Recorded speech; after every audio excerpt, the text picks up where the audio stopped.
How did you initially get involved in the work? Sure. Back in the 80s, I experienced a lot of lower back issues, so quite a lot of stiffness in the lumbars and lots of pain across the whole lower back, just kind of above the pelvis for years. And I was really worried it was going to start stiffening up, and that would affect the joints in a more dramatic way. So I was in my mid-20s, and I started looking around for some therapeutic help. Went to all kinds of people, acupuncturists, masseurs, structural therapists, you name it really, homeopathy, etc. And obviously some of those affected it a little bit, but it would always come back. It would always be this ongoing thing. And somebody recommended me actually to a cranial osteopath, and I went along, and I could not understand what they were doing, because I think he was into quite a biodynamic approach. So he was, I just think he held me at my head. I don't think he moved away from my head for a whole 35, 40 minute session. And during that time, everything happened. I mean, my lower back was adjusting constantly through it. So he was just touching my head very lightly, and the lumbar spine and all those sort of fascias and muscles around it were going crazy. And at the end of the session, I felt so much freer from it. I thought, this is it. I think I found it. And over a period of not too many sessions, actually, maybe less than 10, which is very impressive, on a sort of weekly basis, my lower back unravelled. And I think he thought too that for a period of my life around early teens, that I was growing very rapidly, and somehow the tissues there just weren't able to maybe grow in the right way or sustain the growth, and that there was something caught up.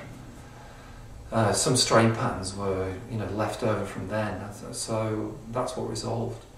And I noticed he had lots of quite large books, big tomes on his shelf, and that they were all about this work.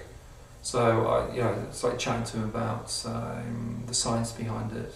I was already a practitioner myself, and of other modalities, and so I got very interested in training it. And then I found this guy called Franklin Sills, who had created this new approach to the work, which kind of synthesised lots of the classical aspects of the work, but also more of this kind of meditative approach to it, an acknowledgement of the spiritual aspect of humans, and a therapeutic way into it, which was much subtler and much more acknowledging of emotional process, and how to deal with trauma, and just a real backing off from a more direct way of treating to a much more passive way of treating. And that really suited me.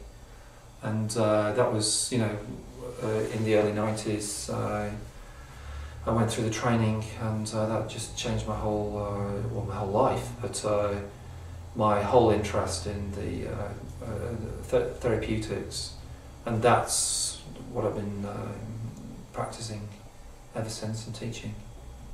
And so you taught for a little bit, I believe, in the UK, and then you've set up your own training program in various different countries.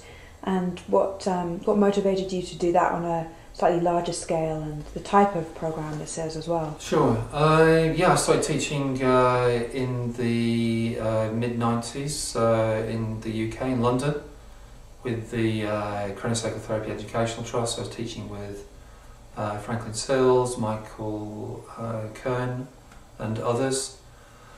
And that's where I apprenticed, really, and got more and more confident in teaching, and got my own ideas around the work. So that was a really fantastic grounding. And then I was somebody approached me about starting training in New Zealand, and I got together with a number of colleagues, and we all ran a number of trainings over those. So I was travelling from the UK out to New Zealand and Australia, and we did 3 trainings over a number of years, and that was really exciting. That was like the beginning of a biodynamic community in those countries, and my partner is Australian, and we decided to move. I've been in London for 25 years, needed a change, was probably burning out a little bit, and we moved to Australia. So there was kind of very little out there, so I set up a college and started to teach in New Zealand, Australia, and some of the people I taught before were in different countries like Singapore